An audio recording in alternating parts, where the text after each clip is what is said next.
Hoy vamos a explicar, bueno, en la página 31 vamos a hacer algunas consideraciones sobre la Unión Europea, muy breves, que es el tema 66, el resto ya lo han leído ustedes. El tema 67, que entra en el examen entero, lo voy a explicar también, la teoría económica del nacionalismo y la inmigración, sobre todo voy a incidir en el tema del nacionalismo. Son dos lecturas que están en mis libros de estudios y nuevos estudios. Y luego pasaremos, con esto terminaremos la clase, a la crítica de la teoría de la explotación, que es el tema 70. Les voy a preguntar en el examen los epígrafes 6, 7, 8, 13, 14 y 15 del tema 70. Es muy importante. El jueves les explicaré el tema 71, 72, sobre todo el de ética y economía política, brevemente, con lo cual terminaremos el programa lectivo y les daré los 10 consejos para tener éxito en la vida.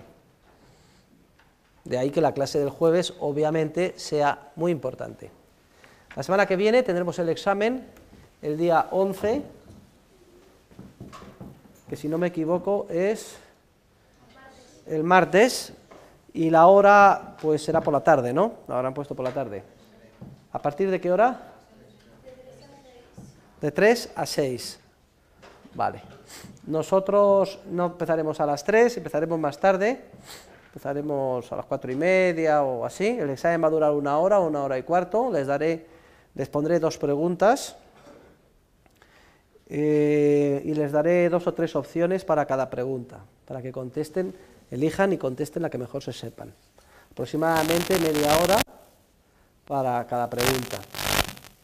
Una pregunta seguro que es del libro de Dinero, Crédito Bancario, Ciclos Económicos. Otra, pues posiblemente les tocará o bien del libro de Socialismo o del resto de los epígrafes que estamos estudiando. ¿Qué es lo que tienen que hacer para estudiar el examen? Muy sencillo. Ahora a estas alturas se tienen que centrar en los epígrafes que les voy a preguntar. Son todos aquellos que dice memorizar. ¿Está claro? ¿Qué tienen que hacer? Repasar la lectura y ampliar con lo que se dijo en clase. Y memorizar, por eso se dice memorizar, desde el principio hasta el final, ser capaz de desarrollar ustedes con la terminología correcta, la adecuada concatenación de ideas, los aspectos más importantes de cada pregunta. Por tanto, a empollar. Supongo que el examen nuestro será el primero, ¿no? Bien, pues del jueves al martes, bien encafetados, en un régimen monacal. ¿Sabe lo que significa monacal? Bueno, un monasterio, metidos como si fueran ustedes frailes y monjas. No saben ustedes, salvo para un refectorio breve, es decir, comer y poco, y venga, a estudiar, a estudiar, a estudiar y a estudiar. ¿Hay alguna pregunta? Recuerden el lema de mi abuelo, decía, trabaja, tomen nota todos. Lema del abuelo del profesor. Escriban, trabaja, joven. Es un pareado. Joven o jóvena, ahora, según. Trabaja, joven, sin cesar trabaja. Segunda.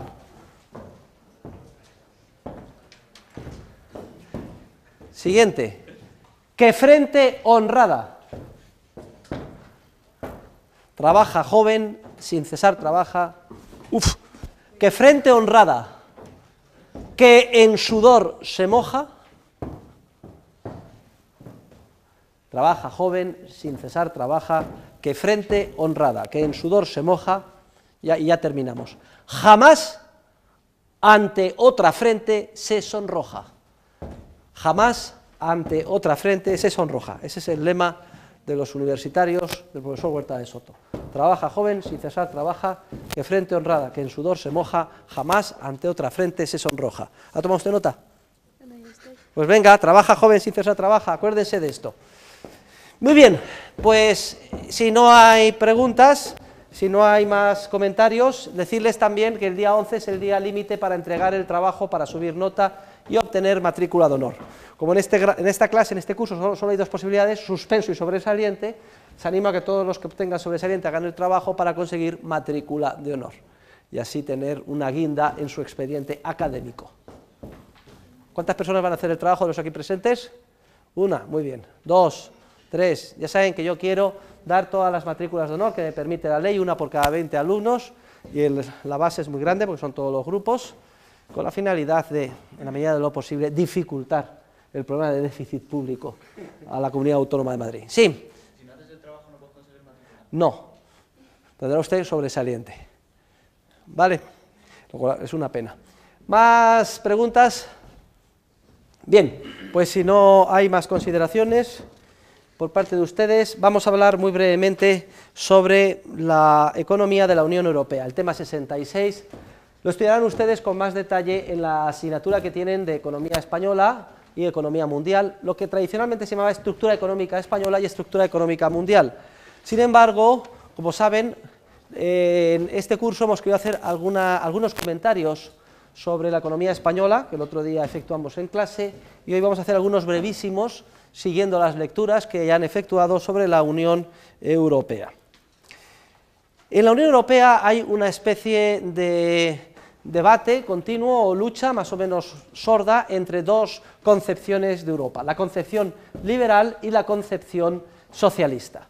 Y esto se plasma continuamente a cada paso en las discusiones parlamentarias, etc. La verdad es que el proyecto de la Unión Europea era un proyecto muy atractivo y surgió imbuido de espíritu liberal. La idea de la Comunidad Económica Europea en un principio se basaba en la libertad de circulación de personas, capitales y bienes. Los grandes fundadores del proyecto europeo, Jean Monnet, Robert Schuman, Konrad Adenauer, pues concibieron que desaparecieran las fronteras entre los países de Europa, de manera que se convirtieran como si fueran en regiones de una gran zona de libertad económica. Esto es lo que se conoce en un principio con el nombre de Unión Aduanera, y ahí es donde más se ha avanzado, aunque no haya terminado de ser completamente perfecta. Se han dado pasos adelante importantes en la estructura europea, como es la introducción del euro como moneda única europea, que de alguna forma supone una aproximación, siquiera sea tímida, al ideal de moneda única mundial que era el oro en su día. Pero aquí la política monetaria del Banco Central Europeo ha dejado mucho que desear. Para que se hagan una idea, había un objetivo establecido en el Tratado de Maastricht de crecimiento de la masa monetaria que no podía superar el 4,5% de una de sus medidas, que es la M3, y sin embargo, durante muchos años, en el pasado, el Banco Central Europeo dejó que creciera por encima del 7% la masa monetaria.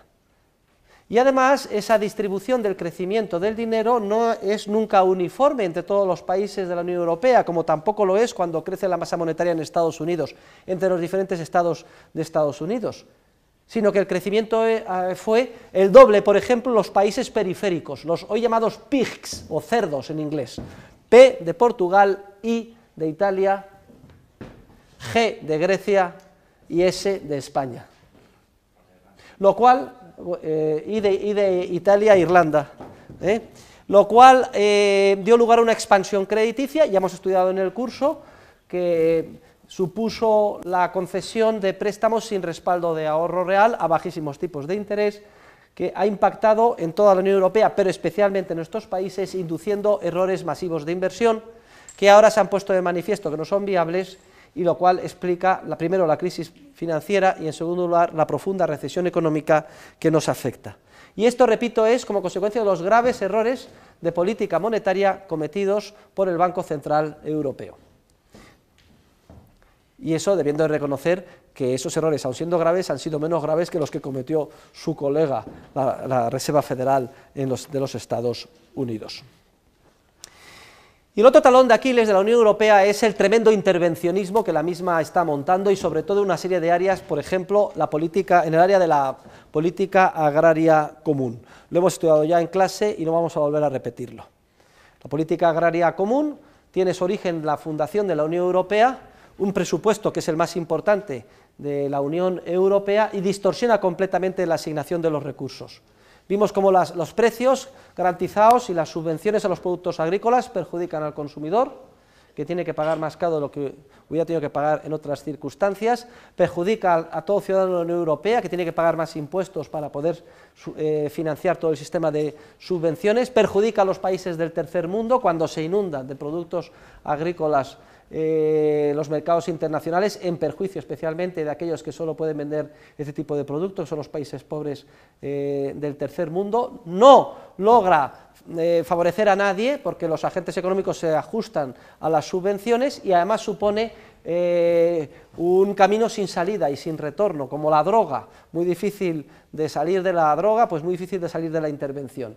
En el momento en que nos acostumbramos a la subvención, ya es políticamente inconcebible que se pueda desmontar el error de política económica. Los grupos privilegiados de interés sacan los tractores a la calle, bloquean el país, etcétera. Nadie se atreve a enfrentarse con los supuestamente favorecidos. Entonces, la Unión Europea, como digo, se debate entre dos visiones completamente distintas. Una, la llamada visión proteccionista y socialista de Europa, que pretende convertir a Europa en una especie de fortaleza proteccionista hacia el exterior, es decir, que levanta barreras arancelarias a los bienes y servicios que proceden de las áreas económicas exteriores a Europa, y luego profundamente intervencionista hacia el interior. Y aquí la lógica de los intervencionistas europeos es muy clara. Como ningún país aisladamente puede imponer sus medidas de intervención en supuestas políticas sociales de protección a los trabajadores, etcétera, sin que deje de ser competitivo y se vaya las inversiones a otro país de Europa, entonces la única solución es recurrir a Bruselas para que imponga esa medida de intervención obligatoriamente a todos los países. Y aquí hay una tensión, porque hay naciones que se oponen a esto, como por ejemplo el Reino Unido o los países recientemente incorporados del este de Europa, etcétera, que son de espíritu mucho más liberal. Mientras que el centralismo de Bruselas, de origen básicamente francés, también con cierto respaldo en muchas ocasiones de Alemania, que tiene un estado del bienestar muy desarrollado y le interesa ser competitivo y que no le hagan competencia desleal a otros países más pobres, como pueden ser España, etcétera, se empeñan en imponer esas medidas de intervención a todos los países, en perjuicio de aquellos relativamente menos productivos y que con ese estado del bienestar tan generoso quedarían completamente eliminados de la competencia entre las diferentes naciones de Europa. El egoísmo, por tanto, de unos les lleva a demandar esas medidas de intervención, que además son respaldadas con mucho ahínco por un ejército de miles de funcionarios europeos, los llamados eurócratas, y una opinión pública que es, como siempre, manipulada, en el sentido de que ¿quién va a estar en contra del espacio social europeo y que todos los trabajadores europeos tengan una protección tan elevada como la que hay en Alemania? Sin embargo, repito, es un regalo envenenado, porque para los griegos, italianos o españoles esa protección tiene un coste tal que nos convertiría en países que ya dejaríamos de ser competitivos. No podemos competir con los alemanes porque somos menos productivos, salvo porque el coste de nuestros procesos productivos son más bajos. Si por vía legal se nos impone un coste de producción igual de alto que en Alemania, nos laminan desde el punto de vista competitivo. Hay que decir, no obstante, y este es el último comentario sobre la Unión Europea que querría hacer hoy, que para los países periféricos la entrada en la Unión Monetaria, en el euro, y a pesar del comentario que he dicho, los graves errores de política monetaria cometidos por el Banco Central Europeo, ha sido una bendición divina, porque por primera vez en la historia estos países han perdido su autonomía de política monetaria, su soberanía de política monetaria, y actualmente se encuentran por primera vez con total transparencia en la necesidad de afrontar los problemas de reforma estructural que tienen que llevar a cabo. O explicado de otra manera, hasta la entrada en la Unión Europea, toda la locura demagógica patrocinada por los políticos griegos no tenía ningún coste para Grecia, porque en el momento en que dejaba de ser competitiva Grecia, precisamente por reducir la edad de jubilación a los 60 años, contratar más funcionarios que ningún otro país, garantizar que papá Estado se va a ocupar de todo, en el momento en que dejaba de ser competitiva Grecia, se ocultaban los efectos negativos a los ciudadanos simplemente devaluando el dracma y haciendo inflación. De manera que de la noche al día, si se devaluaba el dracma o se depreciaba un 15 o un 20%, como se depreció un 20 o más de un 20% en las 3 devaluaciones de Solchaga, antes de entrar España en la Unión Europea, pues los ciudadanos, eso equivale a que los ciudadanos de la noche al día, a lo largo de una noche, al levantarse tienen un 20 o un 25% menos de riqueza y de renta, pero la gente no se da cuenta, hay una ilusión monetaria y sale tan tranquila a la calle. Luego va experimentando de una manera diluida el efecto en forma de crecimiento de los precios, etcétera. Es como cuando al enfermo de resaca se le da una dosis adicional de alcohol y entonces se siente temporalmente mejor y sigue bebiendo. El resultado es que con la política monetaria autónoma que teníamos Grecia con el dracma, España con la peseta, no había ningún incentivo para afrontar los problemas de fondo. No existía transparencia, los ciudadanos no eran conscientes de lo que pasaba y no había ninguna disciplina gubernamental, ninguna disciplina que pusiera límite a la demagogia de los gobernantes. Afortunadamente hoy esto ya no es así. Al estar en el euro ya no podemos devaluar nuestra moneda.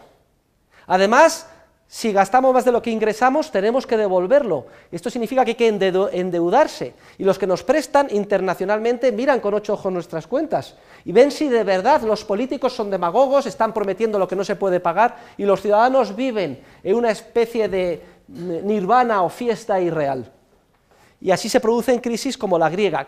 Y bendito sea el euro para Grecia, porque por primera vez en la historia de Grecia, Grecia se ve obligada a afrontar las reformas que necesita para sanear su economía, que suponen reducción de los precios, unos más que otros, hasta aquel nivel en que vuelvan a ser competitivos, reducción del gasto público, de los funcionarios, del sueldo de los funcionarios. ¿Creen ustedes que un país pobre puede jubilarse todo el mundo a los 60 años? ¿Ustedes creen que eso es algo sostenible? Cuando Alemania, un país 10 veces más rico, se jubila a los 67, y en general todas las políticas demagógicas alentadas por los políticos engañando a sus ciudadanos para mantenerse en el poder.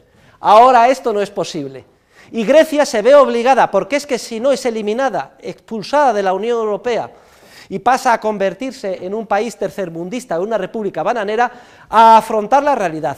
Por primera vez los ciudadanos griegos se dan cuenta de que han vivido en una ilusión, y de que no hay más remedio que apretarse el cinturón para salir del atolladero, de que hay que reducir el gasto público, de que las promesas de estado del bienestar que se hicieron no se pueden cumplir, de que hay que tener una economía muy flexible y productiva, con un mercado laboral muy libre, con la finalidad de recuperar capacidad competitiva para poder exportar y vender los productos en el extranjero. Y se están tomando las medidas, cosa que no se habría hecho en ningún caso si se hubiera podido recurrir, como tradicionalmente se hacía, a la inflación, a la devaluación, a la depreciación.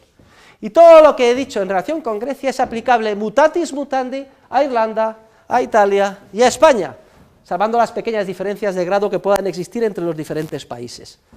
Por eso debemos de estar muy agradecidos al euro, porque por primera vez han quedado en evidencia nuestros políticos, su incapacidad absoluta para seguir engañándonos.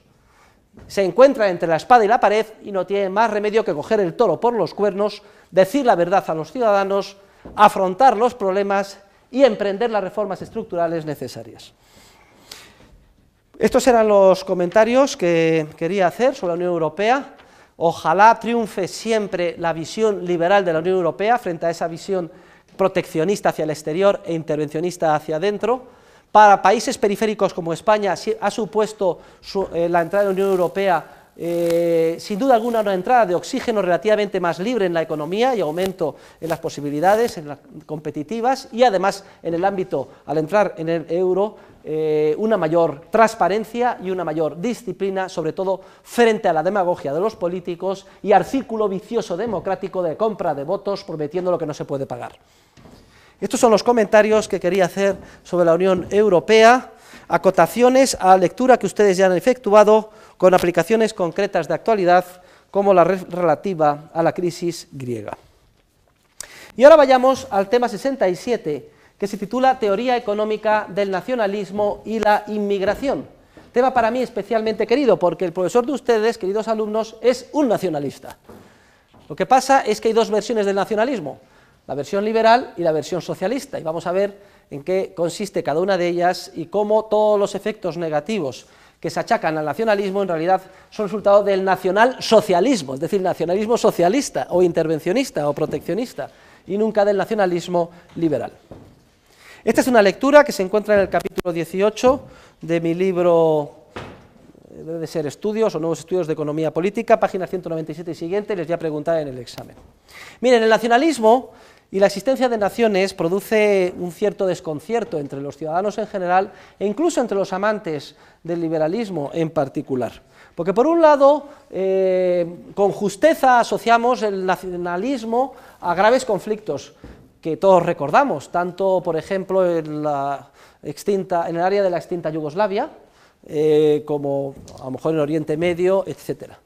Pero no es menos cierto que también el nacionalismo ha jugado un papel positivo, por ejemplo, en el desmembramiento de la extinta Unión Soviética, y que ha tenido consecuencias en muchas ocasiones también positivas y favorables para el avance de la civilización.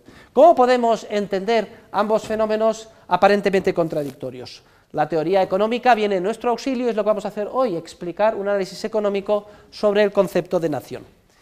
Y debemos de partir en nuestro análisis explicando qué entendemos por nación en términos de teoría económica. Miren, la nación ha de entenderse como un subconjunto de la sociedad civil. Y recuerden que entendemos la sociedad como un complejísimo proceso de interacciones humanas impulsado por la fuerza de la función empresarial. Cuando hablamos de la nación como subconjunto de ese proceso, nos estamos refiriendo a un concepto de la nación como orden espontáneo, como un orden vivo de interacciones humanas, que está constituido por una determinada serie de comportamientos pautados que se aprenden, desarrollan y perfeccionan de manera evolutiva. Y esos comportamientos pautados que constituyen los nexos del proceso que hemos llamado nación, del proceso social que hemos llamado nación, básicamente son comportamientos pautados de tipo lingüístico, de tipo cultural o histórico, también de tipo religioso, con mucha menos importancia de tipo racial. Entre todos esos comportamientos pautados, de los que de alguna forma participamos, los miembros del orden espontáneo que hemos llamado nación, quizás el más importante sea la lengua o el idioma. Entonces, aquí me gustaría traer a colación toda la teoría austríaca sobre el surgimiento y evolución de las instituciones, que se desarrolla a partir de Karl Menger y adquiere su máximo grado de depuración a partir de Hayek. Recuerden que las instituciones no son sino esquemas pautados de comportamiento, que los seres humanos, generación tras generación, aprendemos de manera tácita a seguir, porque sin darnos cuenta logramos mejor nuestros fines si adoptamos esos comportamientos pautados. Es decir, la sociedad es un orden espontáneo de tipo institucional, en el que los partícipes en ese proceso aprenden a desarrollar determinados comportamientos pautados de tipo lingüístico, moral, cultural, histórico, religioso, etc.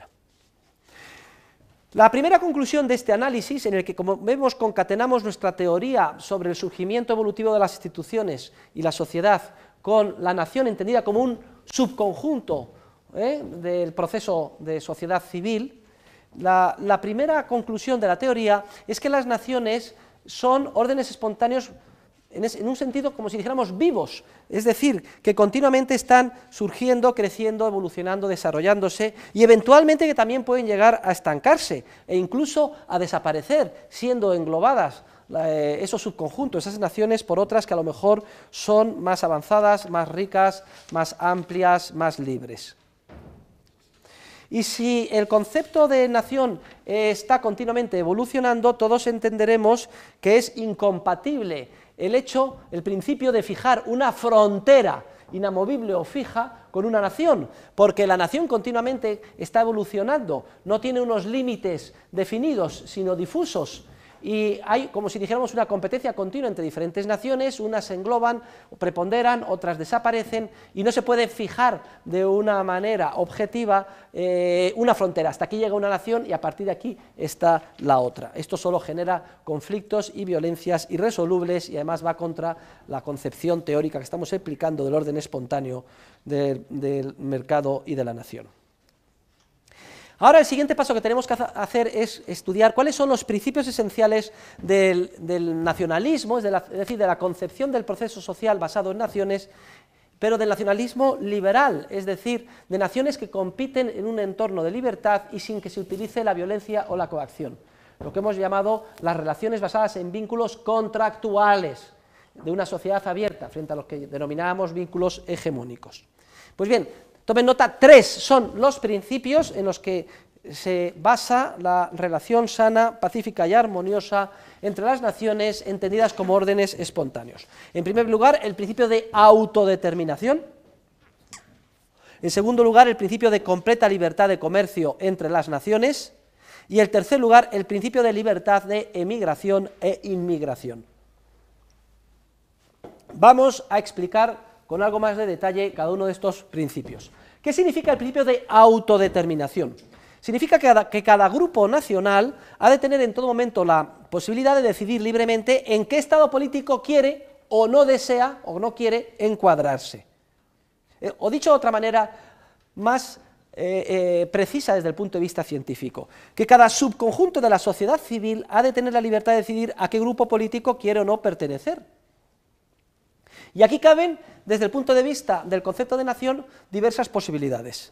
Así, por ejemplo, es posible que una misma nación se encuentre, como consecuencia de la voluntad libremente expresada por sus miembros, como si dijéramos, dispersa en diferentes estados políticos. Esto es lo que sucede, por ejemplo, en relación con la nación anglosajona, que quizás sea actualmente la más avanzada, viva, fructífera y dinámica en las coordenadas históricas actuales, y que se encuentra dispersa en estados como por ejemplo el Reino Unido, como por ejemplo Irlanda, Estados Unidos, otros países de la antigua Commonwealth, como Canadá, Australia o Nueva Zelanda. También cabe mencionar el caso de la nación alemana. La nación de lengua alemana, son unos 100 millones de habitantes, se encuentra dispersa al menos en 3 estados políticos en Europa. Sería Alemania, sin duda alguna, la República Federal de Alemania, Austria y parte de Suiza. Pero también cabe lo contrario, también cabe que diferentes nacionalidades, diferentes naciones, hayan optado por constituir entre ellas un mismo estado político. Pues sería, por ejemplo, el caso de Suiza, donde conviven pacíficamente una nación, una parte de la nación italiana, de la nación francesa, sería la Suisse romande, la nación, y también una parte de la nación alemana.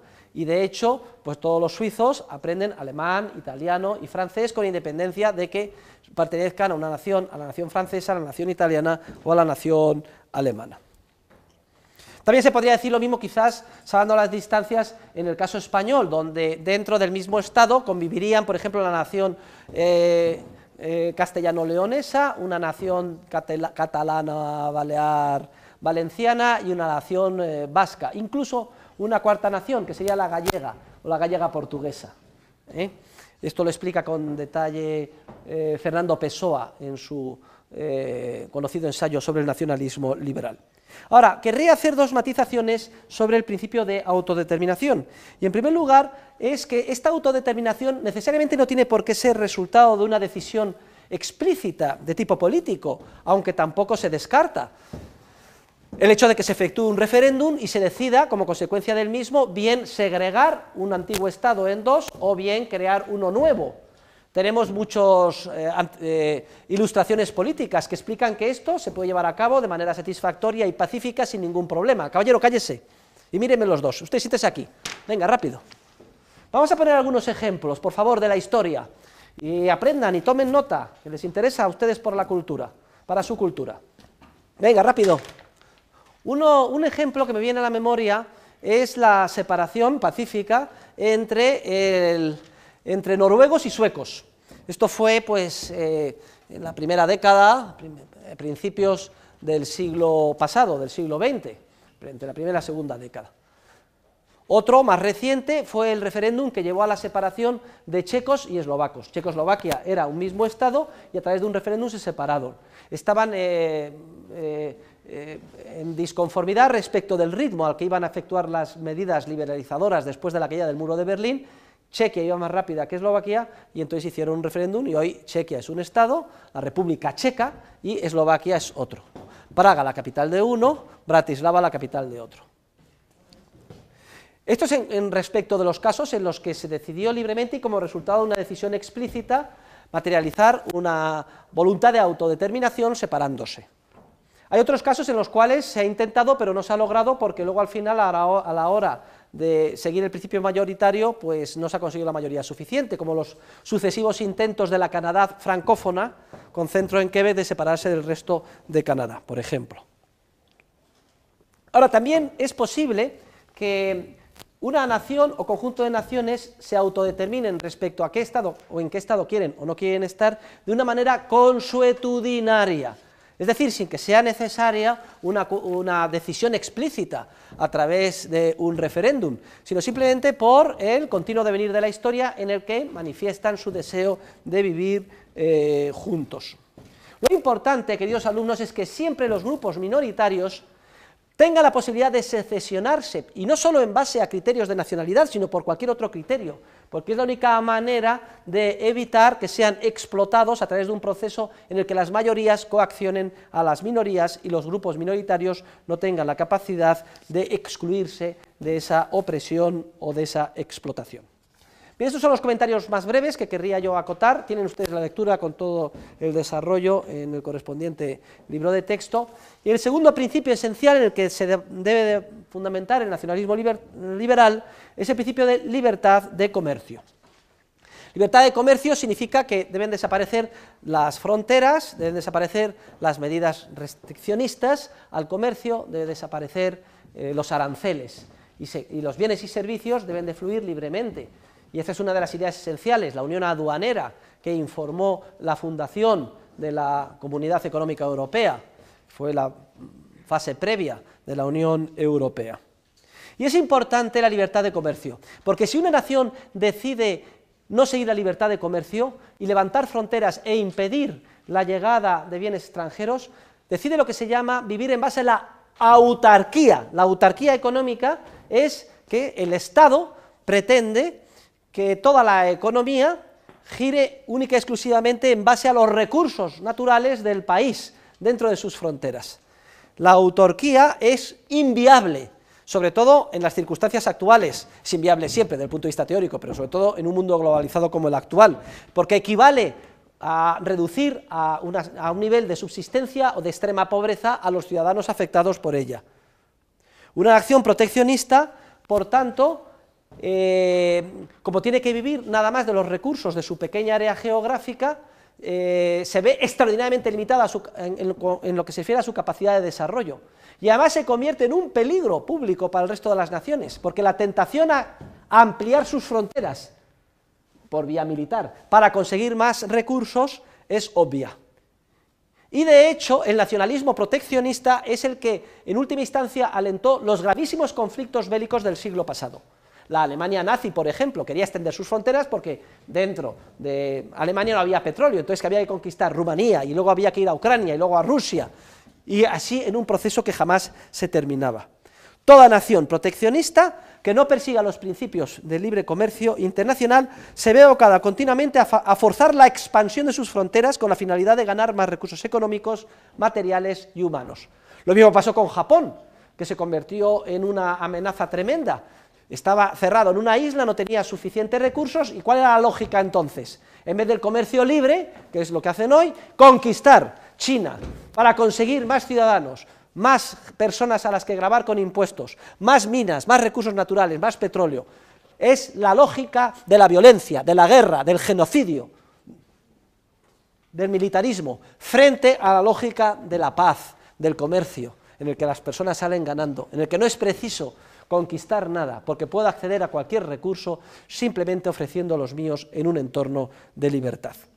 Recuerden, por tanto, que todos los conflictos bélicos siempre tienen su origen en el nacionalismo socialista, en el nacionalismo proteccionista, en el socialismo en última instancia. Que la manera de acabar con la violencia en Oriente Medio o en Irak, etcétera, es comercio libre, capitalismo, economía de mercado. Ya lo decía Montesquieu, y tantas veces lo hemos repetido en este curso, allí donde existe y prepondera comercio, las costumbres son dulces, y son dulces. En cambio, donde lo que prepondera es nacionalismo proteccionista, las costumbres son violentas. Se sustituye el comercio por el robo, por la ley del más fuerte. Y además hay una ley económica importante que me gustaría que todos ustedes tengan claro, y es que igualdad de circunstancias, conforme una nación esté adscrita a un estado político más pequeño, mucho más difícil le es imponer el proteccionismo centralista generador de conflictos. Digamos, si hay un estado muy pequeño como Mónaco, un estado pequeño como Grecia, etcétera, no puede levantar sus fronteras, porque como el estado es pequeño, el territorio es pequeño, son muy pocos los recursos que tiene, y entonces se morirían de hambre. Luego, conforme el estado es más pequeño, más se ve forzado, si quiere subsistir, a abrir sus fronteras a la libertad. Por contra, conforme el estado es más grande, por ejemplo, la antigua Unión Soviética con toda Siberia, se puede, entre comillas, permitir el lujo de levantar sus fronteras porque prácticamente tiene todos los recursos. Esto es una ley económica, como siempre, ceteris paribus, la igualdad de circunstancias. Conforme un estado es más pequeño, más forzosamente se ve abocado a la libertad de comercio y más siente la tragedia del proteccionismo si es que se empeña en llevarla a cabo. Y el tercer principio del nacionalismo liberal es el de libertad de emigración e inmigración, es decir, la libre circulación de personas. ¿Pero qué significa esto de libre circulación de seres humanos o de personas? ¿Que yo tengo derecho a ir a donde me dé la gana? Piensen ustedes, es decir, su casa, que yo, libertad de emigración e inmigración, pues voy a su casa porque me da la gana, doy una patada en la puerta y me instalo en su salón. ¿Se puede hacer eso, sí o no? No. Libertad de inmigración e inmigración, ojo, sometida al derecho, sometida a los principios generales del derecho, lo que significa, por un lado, que el Estado no levante fronteras e impida la llegada de seres humanos de fuera si es que se ha pactado libremente entre los que los reciben y los que llegan de fuera. Pero por otro lado también implica que el Estado no genere un imán artificial, como por ejemplo todo el que llegue inmediatamente tiene cobertura gratis de seguridad social, sanidad y educación. Entonces no nos debe de extrañar que en las pateras vengan las pobres subsaharianas, es decir, negritas embarazadas, preñadas, a punto de dar a luz, vienen precisamente para eso. Por aquí darán a luz con los últimos medios y además gratis. Ni establecer fronteras que impidan el libre acuerdo entre las personas, ni establecer imanes artificiales que generan un crecimiento desbocado de gastos del estado del bienestar que no se puede financiar. Pero por otro lado, si yo soy un empresario y necesito mano de obra y me he puesto de acuerdo con alguien de Hispanoamérica o alguien de África para que venga, tengo que tener, si yo le patrocino su estancia aquí, es decir, le doy trabajo, superviso que viva con un mínimo de dignidad, etcétera, tengo que tener libertad para traerle.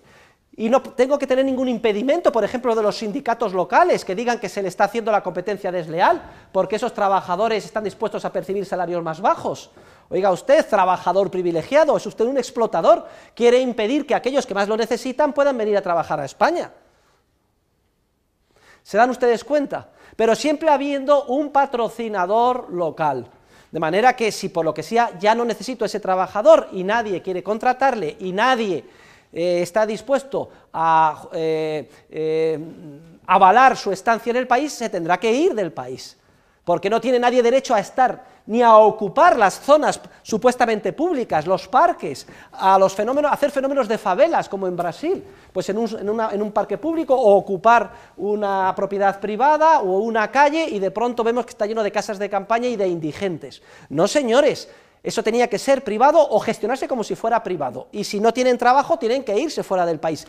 Por tanto, libertad de circulación sometido a los principios generales del derecho, igual que si esto fuera un club, que no venga papá Estado y te impida la negociación que quieras de contratar al de fuera, que no atraiga como un imán de manera artificial a través del estado del bienestar, y que tampoco se generen, por contra, fenómenos tipo favela, de ocupación, etcétera, de zonas públicas en contra de la voluntad de sus titulares locales.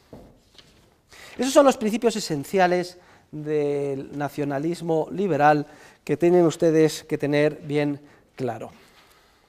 Si esto es así, el nacionalismo se convierte en una poderosísima fuerza que impulsa el desarrollo de la civilización, que aumenta la prosperidad de los pueblos, la riqueza, el desarrollo, la renta per cápita de los ciudadanos. Y vamos a verlo de desde la perspectiva hacia arriba de la Unión Europea y hacia abajo, dentro de las regiones que constituyen nuestro propio país, España. Porque si hay libertad de circulación de bienes, libertad de comercio, autodeterminación, etcétera, y algún Estado de la Unión Europea se vuelve loco y decide multiplicar los impuestos, regular más, hacer más difícil la vida de los empresarios, incrementar los costes, entonces inmediatamente los recursos abandonan ese país y los factores productivos se van a otros países que son más receptivos a la función empresarial, que tienen menos presión fiscal, etcétera.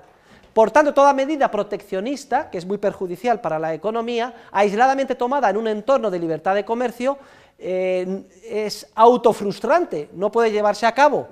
Es lo que pasó cuando en Francia establecieron las 35 horas, esto fue una bendición para España, porque lo único que sucedió es que se deslocalizaron las empresas francesas y simplemente cruzaron la frontera a España, donde había 40 horas. O como me sucedió a mí dando una conferencia en Salamanca, donde veía que había muchos empresarios españoles, todos ellos tenían su número de identificación fiscal portugués, porque en Portugal a la sazón no había impuesto de patrimonio, etcétera. Luego, entonces, no hay ninguna posibilidad de imponer las medidas proteccionistas que empobrecen a todos en un entorno de libertad. Y lo mismo pasa en relación con España. Si resulta que no existe impuesto de sucesiones en Navarra, y tampoco existe impuesto de sucesiones en el País Vasco, y sí que lo hay en el resto de las comunidades autónomas, pues se deslocalizan las inversiones, y como no quieren perder su fuente de riqueza las diferentes comunidades autónomas, una tras otra se ve obligada a eliminar el impuesto de sucesiones. Y así se elimina el impuesto de sucesiones en Madrid y prácticamente todas las comunidades autónomas, o se reduce significativamente, a excepción de Cataluña. Y fíjense ustedes, la tan independentista Cataluña, desesperada de que el resto de las comunidades autónomas han eliminado el impuesto de sucesiones y de que los capitalistas y empresarios están invirtiendo fuera de Cataluña, solo se les ocurre, en vez de eliminar el impuesto de sucesiones, presionar en Madrid para que se restablezca el impuesto de sucesiones en toda España, es decir, dar más fuerza al poder centralista de Madrid. Y es que en última instancia, detrás de todas las medidas centralistas se encuentran los nacionalistas proteccionistas, porque como no pueden limitarse a imponer la medida proteccionista en su propia circunscripción, sin que tenga un coste tremendo, se empeñan en que se imponga café para todos, y por tanto dar más fuerza a Madrid y que se imponga a todas las comunidades autónomas en Madrid. La misma lógica del intervencionista europeo, que se da cuenta que si Alemania o Francia imponen una medida proteccionista o del Estado social, etcétera, que pierden capacidad competitiva, lo que quieren es que a través de Bruselas, café para todos, todos lleven a cabo esa regulación, es decir, más poder para Bruselas. El nacionalista proteccionista siempre, invariablemente termina dando más poder al órgano político central, al que tanto dice odiar.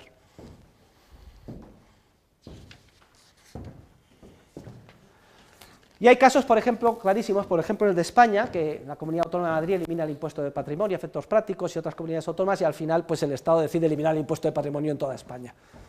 Luego ven ustedes cómo, habiendo un entorno de libertad, la carrera es competir con las otras áreas para desmontar regulación, impuestos, etcétera, y atraer recursos, y como resultado de ello salimos todos favorecidos. Y además se bloquea cualquier proyecto aislado de incremento de los impuestos o de incremento del proteccionismo. ¿Cuál sería el papel del Estado en el nacionalismo liberal? La verdad es que el papel del Estado queda reducido a la mínima expresión, prácticamente un papel jurisdiccional.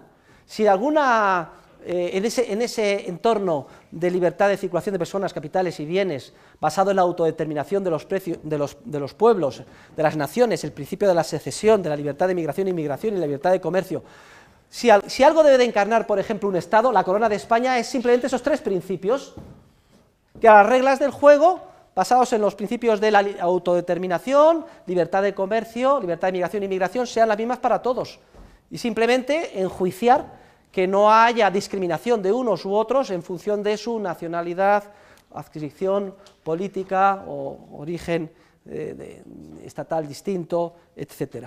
Y conforme más nos elevemos en la escala política, más jurisdiccional nada más de vigilar que las reglas del juego sean las mismas, tiene que tener la intervención del órgano político correspondiente.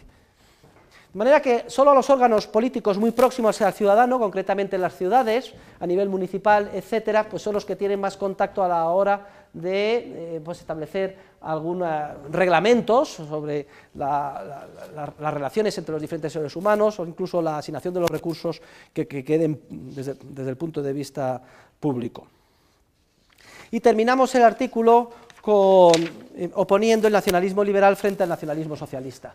Miren ustedes, el nacionalismo no es malo per se, el nacionalismo solo es malo cuando es nacional socialismo, es decir, cuando es socialista, cuando quiere imponer una cultura determinada, cuando quiere imponer por la fuerza un lenguaje, que todos estudien en catalán o en español, porque vamos a criticar a los catalanes porque impongan cuando estamos haciendo lo mismo aquí, en vez de dejar que los ciudadanos elijan en qué idioma hablar y a qué colegio llevar a sus hijos y cómo enseñarles, bien directamente o a través del correspondiente voucher. Cuando se quiere imponer por la fuerza un proteccionismo cultural, que solo se puedan ver películas en español o películas en catalán. Oiga, yo veré las películas en el idioma que me dé la gana, en inglés, en el original, en catalán, en sueco o en el idioma que sea. Cuando se quiere imponer por la fuerza que solo compre usted productos castellanos y no productos catalanes, entonces surge la violencia, surge el conflicto. Pero si el nacionalismo es liberal, si uno defiende su nación sin complejo de inferioridad, en un entorno sabiendo que está en competencia con otras naciones, entonces lo que hace es reforzar la valía de su nación.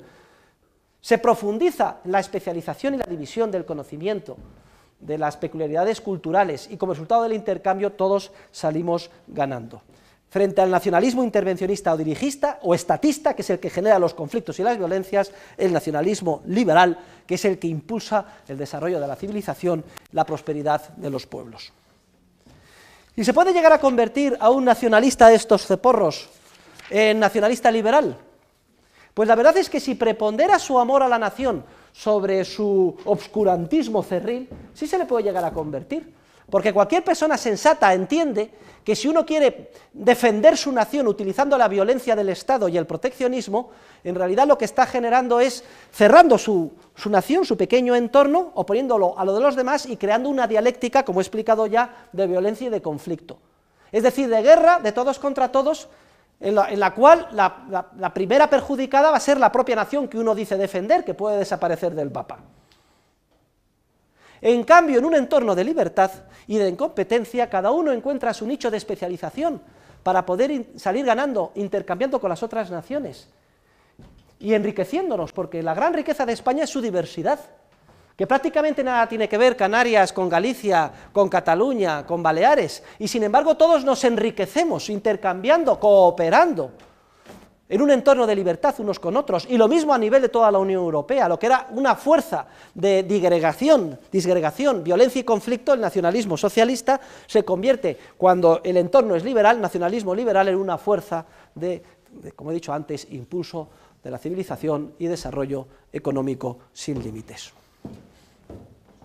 Bueno, pues que sepan ustedes, el profesor de ustedes es nacionalista, que yo soy partidario de desmontar el Estado en unidades pequeñas, que una de las posibilidades de hacerlo es a través del nacionalismo, y que podemos concebir una Europa con 200 o 300 estados pequeñitos y otras tantas ciudades libres, y no se lleven ustedes las manos a la cabeza. Así era Alemania antes de que se uniera. Alemania, antes de la unificación, estaba compuesta por unos 200 estados libres y ciudades libres. Todos ellos hablaban el mismo idioma, el alemán. Había libertad de circulación de personas y de bienes. El famoso Goethe fue ministro de defensa de uno de esos estados pequeñitos, la República de Weimar. La República de Weimar tenían entonces, no en la República, en Weimar tenían en la época de Goethe 600 soldados, me parece recordar, 600 soldados. Fíjense ustedes, con 600 soldados no se hace daño. Luego Alemania se une con criterio militarista, intervencionista y prusiano, y en vez de 600 tiene 6 millones de soldados, y hay 2 guerras mundiales con decenas de millones de muertos, como resultado de la unificación y del nacionalismo intervencionista. Partido nacional, socialista, obrero, alemán. Eso es lo que significaba el partido nazi, el de Hitler. Igual que Partido Socialista Obrero Español, Partido Socialista Obrero Alemán, pero Nacional Socialista Obrero Alemán. No quiero decir que fuera lo mismo, pero en cuanto a las siglas, muy parecido. Solo añadían lo del nacional. Y ya saben ustedes el daño que se hizo.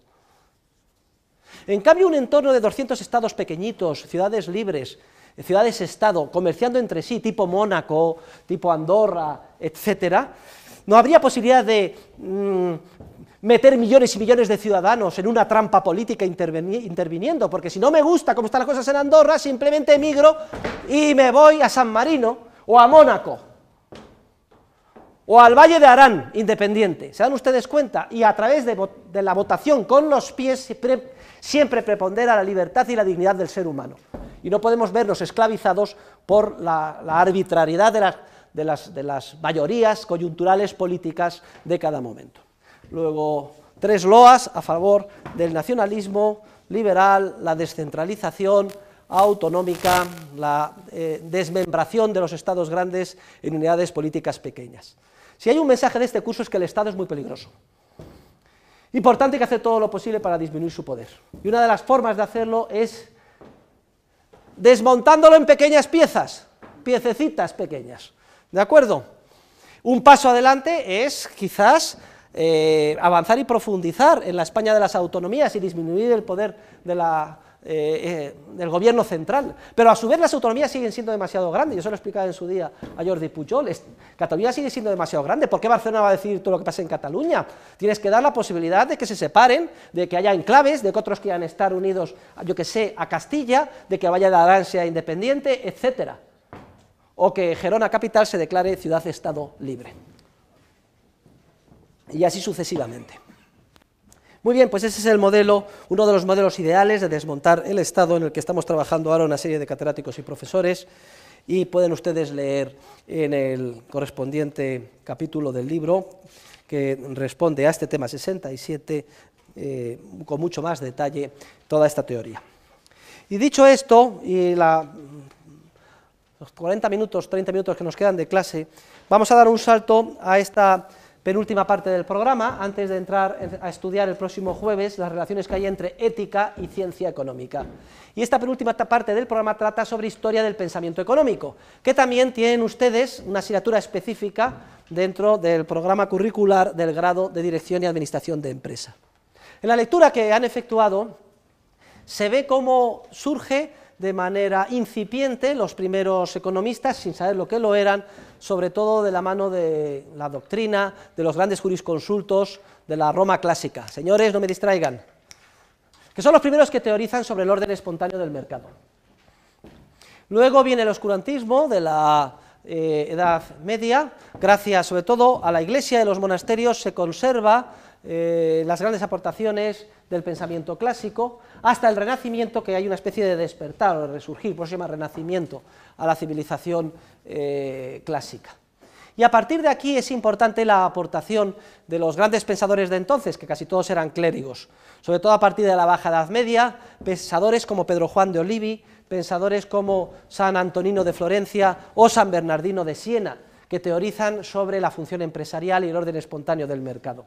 Y toda esa tradición termina acrisolándose en unas universidades en la España de nuestro siglo de oro, concretamente la Universidad de Salamanca. Son los teóricos de la Escuela de Salamanca, catedráticos de moral, catedráticos de derecho, que además son testigos directos de una serie de fenómenos económicos de gran trascendencia, que surgen como resultado de la recién descubierta América, de la conquista de América por los españoles, que inunda de metales preciosos Europa, empezando por España, y da lugar a una revolución en los precios, que ellos son los primeros en analizar.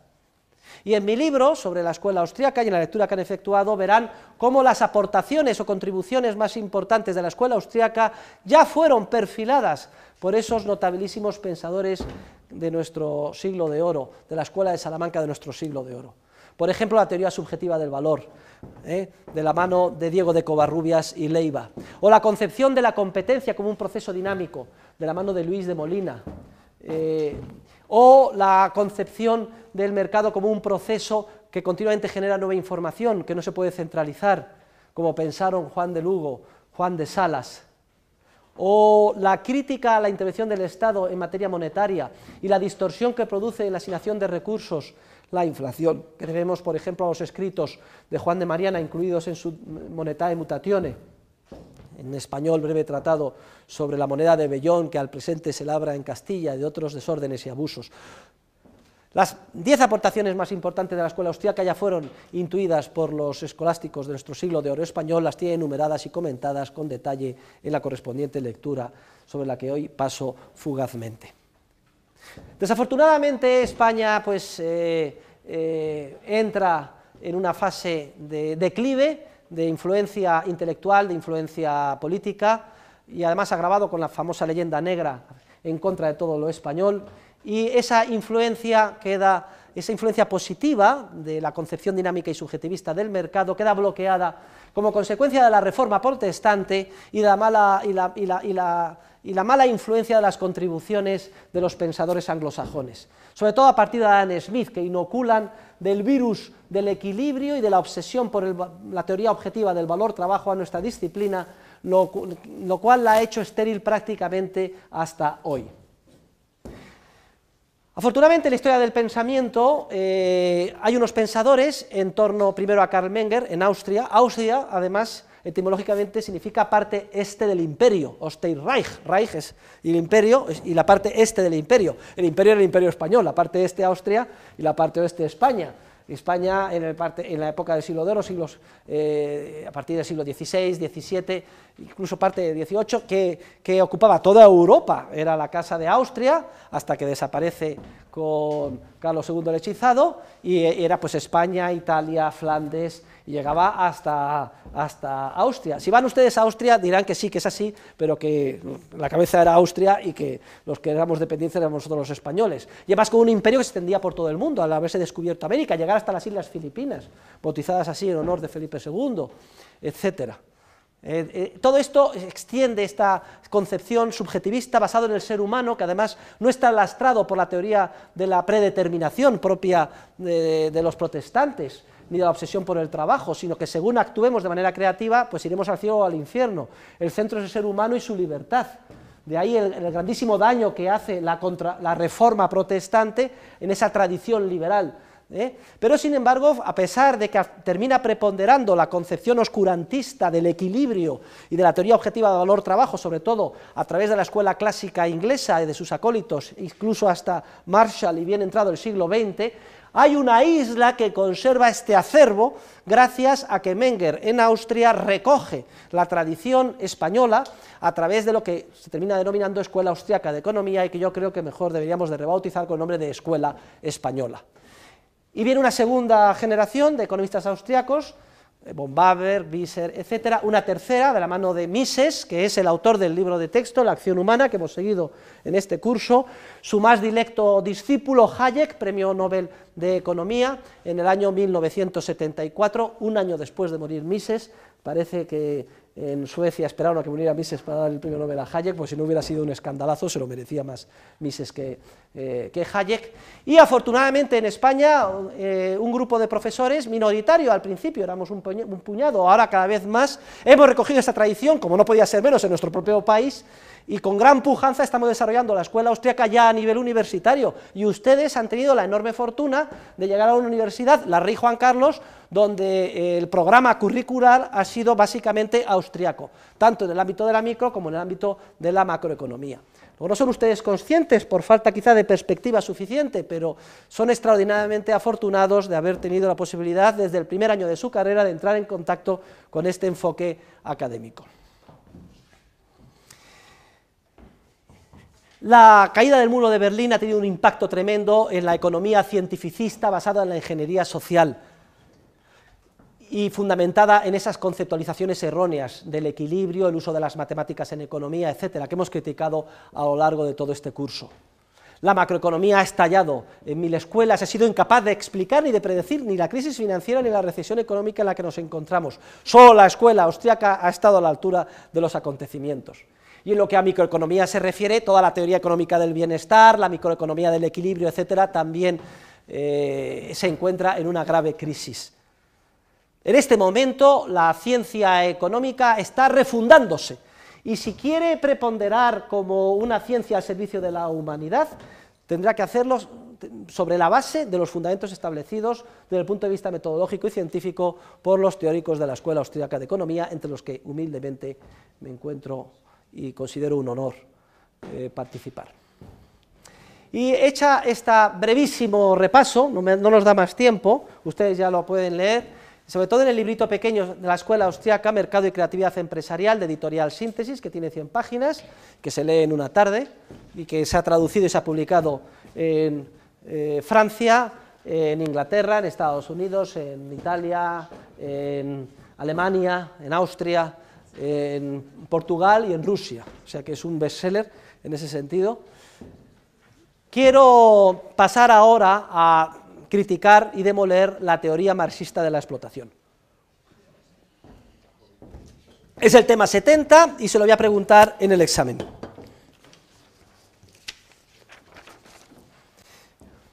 Miren, la teoría de la explotación, también llamada teoría de la plusvalía, es una de las teorías con consecuencias históricas modernas más graves. Esta teoría ha sido el fundamento, o si quieren ustedes, ha apadrinado todo el socialismo moderno, desde el más radical o marxista hasta las socialdemocracias más próximas a nosotros. Todas las revoluciones con todos los conflictos y los millones de muertos que ha habido. Y me da lo mismo que sea la Primera Guerra Mundial, la Segunda Guerra Mundial, la Guerra del Vietnam, etc. Todas las revoluciones sociales, los golpes de Estado, la demagogia de todos los demagogos, me da lo mismo que sean Fidel Castro, Hugo Chávez, Hugo Morales, etc. Todo el movimiento sindical moderno se basan implícita o explícitamente en la teoría de la explotación. Y por tanto tiene una importancia vital que seamos capaces de analizarla desde el punto de vista teórico, con la caja de herramientas analítica que hemos construido juntos a lo largo del curso, sepamos si ese fundamento teórico es cierto o falso. Y vamos a ver cómo se basa todo en una gran falsedad científica, o si quieren ustedes en términos más coloquiales, en una inmensa mentira.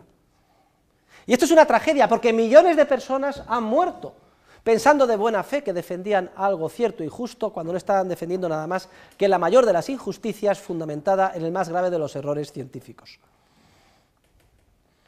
¿Qué dice la teoría de la explotación? También llamada teoría de la plusvalía. Vamos a enunciarla. Dice lo siguiente.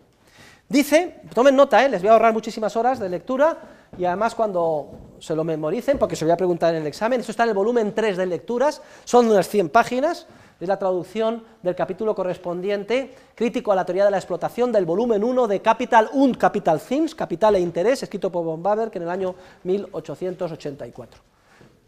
Porque también tiene bemoles, que esta teoría ha sido refutada científicamente hace casi 150 años y que todavía la gente sigue picando y creyéndola válida. ¿Qué dice la teoría de la explotación? Vamos a enunciar lo que dice esta teoría. Dice que, tomen nota, que todos los bienes son fruto exclusivo del trabajo humano. La teoría de la explotación dice que todos los bienes económicos son fruto exclusivo del trabajo humano. Pero que, sin embargo, los trabajadores no perciben el producto íntegro de su trabajo. Sin embargo, los trabajadores no perciben el producto íntegro de su trabajo, sino que debido a una serie de instituciones odiosas,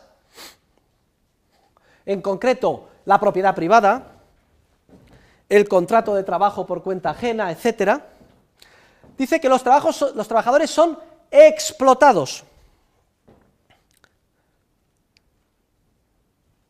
por los capitalistas que se apropian una parte importante de dicho trabajo en forma de interés o plusvalía. Repito, la enunciación de la teoría de la explotación es la siguiente. Dice que todos los bienes económicos son fruto exclusivo del factor trabajo y que, sin embargo, lamentablemente, injustamente, los trabajadores no perciben el resultado íntegro de aquello que producen, sino que debido a la propiedad privada, al contrato de trabajo por cuenta ajena y una serie de instituciones sociales odiosas que hay que abolir, una parte muy importante de lo que ellos producen se lo apropian otros, el malo de la película, los capitalistas, y se lo apropian en forma de interés, si quieren ustedes, interés, plusvalía, beneficio empresarial, etc. Bueno, pues eso es lo que dice la teoría de la explotación. Y esto es lo que a pies juntillas, implícita y explícitamente creen millones de personas, y les mueve para salir a la calle, vociferar, hacer manifestaciones, votar partidos políticos supuestamente progresistas, mantener una legislación laboral que condena al desempleo y a la pobreza a millones, llevar a cabo políticas demagógicas de todo tipo que condenan a la revolución social y a la pobreza a países como Grecia. ¿Es cierta la teoría de la explotación? A esto vamos a dedicar los minutos que nos quedan de clase siguiendo a von Bawerk. Y lo que es trágico es que, como decía hace muy poco, a pesar de haberse demostrado la absoluta falsedad científica de esta teoría, sin embargo, muchas personas, todavía hoy millones, implícita o explícitamente la consideran correcta. Y consideran que legitiman movimientos políticos y sociales que, como ya he dicho, son enormemente perturbadores. ¿Cuál es el origen de la teoría de la explotación? La verdad es que el origen de la teoría de la explotación se puede retrotraer incluso a esa mala influencia que tuvo la Reforma protestante. Ya el ser humano, su futuro, su destino en el más allá no depende de cómo actúe en el más acá, sino que está predeterminado. Su única salida es la de la cultura del trabajo, calvinista. De aquí a que en términos científicos se endiose el trabajo como razón o fundamento del valor, hay solo un paso, y ese paso es el que dan los teóricos anglosajones protestantes a partir de Adam Smith, que construyen en contra de las contribuciones de los escolásticos españoles la teoría del valor en base a criterios objetivos. El valor es algo objetivamente incluido en las cosas y viene determinado básicamente por el trabajo incorporado en las mismas a la hora de producirlos. Luego, el fundamento científico de toda la teoría de la explotación, con todas las tragedias que la misma ha producido, se encuentra en la errónea teoría del valor desarrollada por la escuela clásica inglesa, sobre todo por Adam Smith y sus acólitos, entre ellos el más importante, David Ricardo, que a pesar de ser sedicentemente liberales, sin embargo, desde el punto de vista científico, sirvieron en bandeja a los socialistas revolucionarios el fundamento o la legitimación científica que necesitaban para sus movimientos revolucionarios. Posteriormente, la teoría de la explotación es más desarrollada por economistas o teóricos socialistas como Sismondi, y se la viste con sus implicaciones revolucionarias por personajes como Proudhon o Lassalle, o más modernamente Carlos Marx. Por favor, caballero, que lo que estaba diciendo es muy importante, no me distraigan. Ahora bien, corresponde a un pensador alemán llamado Rodbertus el haber expuesto de una manera detallada desde el punto de vista analítico en qué consiste la teoría de la explotación, que prácticamente la dejó enunciada de manera completa, hasta el punto de que, como vamos a ver enseguida, Marx se limitó a hacer algunos añadidos o pequeñas matizaciones de detalle sobre lo que ya Rodbertus había elaborado con carácter previo. Entonces, ¿en qué consiste la teoría de la explotación en la visión de Rodbertus? Vamos a ver de manera detallada la doctrina de Rodbertus sobre la teoría de la explotación. Para Rodbertus, la teoría de la explotación consiste básicamente en 4 puntos. En primer lugar, el ya indicado: considerar que todos los bienes económicos son producto exclusivo del trabajo humano. Primer punto, considerar que todos los bienes económicos son producto exclusivo del trabajo humano. Por lo tanto, cuando les pregunten en el examen la versión de la explotación según Rodbertus, es esto lo que tienen que contestar. En segundo lugar, indicar que los obreros, sin embargo, no perciben el valor íntegro de lo que producen, que es a lo que obviamente tienen derecho, según Rodbertus. El segundo punto es el poner de manifiesto que los trabajadores, los obreros, no perciben el valor íntegro de lo que producen, que es aquello a lo que obviamente tienen derecho. Tercer punto, Rodbertus señala que los trabajadores son coaccionados para recibir menos de lo que producen. Son coaccionados a través de una serie de instituciones odiosas.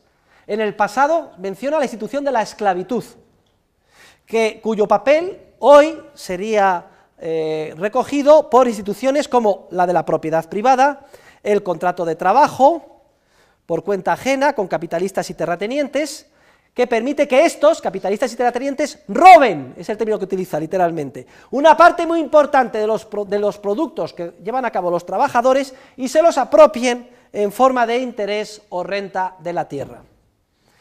Luego está claro cuál es el tercer punto, la coacción de los obreros a través de una serie de instituciones ante la esclavitud, hoy la propiedad privada, que hacen que los capitalistas roben a los trabajadores una parte muy importante de lo que producen y se lo apropien en forma de interés o en forma de renta de la tierra.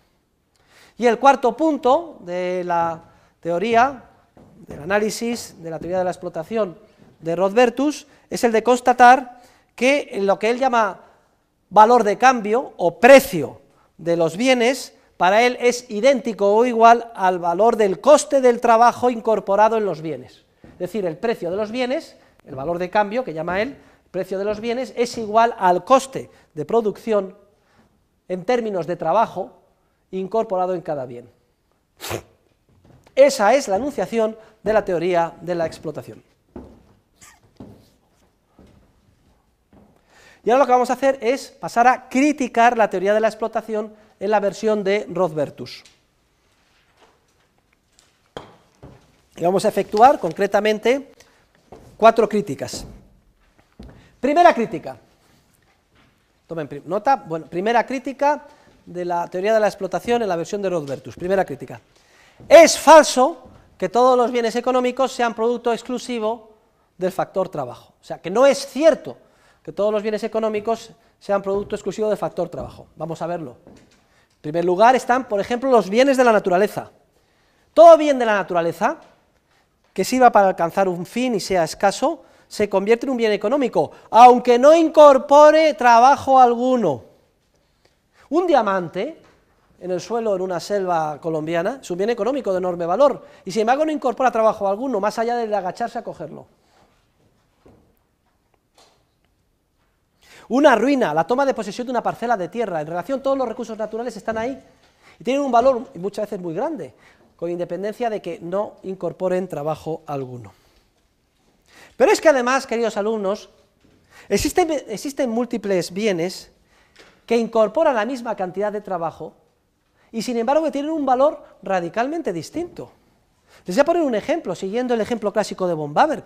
Comparen ustedes una cuba de vino joven de Valdepeñas con una cuba de vino añejo de Gasicilia. Incorporan la misma cantidad de horas de trabajo, de cosechar la uva, de machacarla, y sin embargo, porque uno vale 100 veces más que el otro. Simplemente porque el proceso de producción de uno lleva mucho más tiempo que el del otro, aunque incorpore la misma cantidad de trabajo. Ven ustedes, por tanto, como ya de entrada la premisa de partida de Rodbertus es errónea. Porque el periodo de producción en términos temporales, o el hecho de que sean un recurso natural, ya ponen de manifiesto y refutan el punto de partida, que es que todos los bienes son resultado exclusivo del factor trabajo. Pero es que hay otro segundo punto esencial e importantísimo, que es simplemente recordar algo que estudiamos aquí, cuando estudiamos la teoría del capital, recuerden, antes de la teoría de los ciclos, en mi libro. Miren, los teóricos de la explotación pretenden que se pague a los trabajadores no el producto íntegro de su trabajo, sino sensiblemente mucho más que el producto íntegro de su trabajo. Porque las alternativas son dos.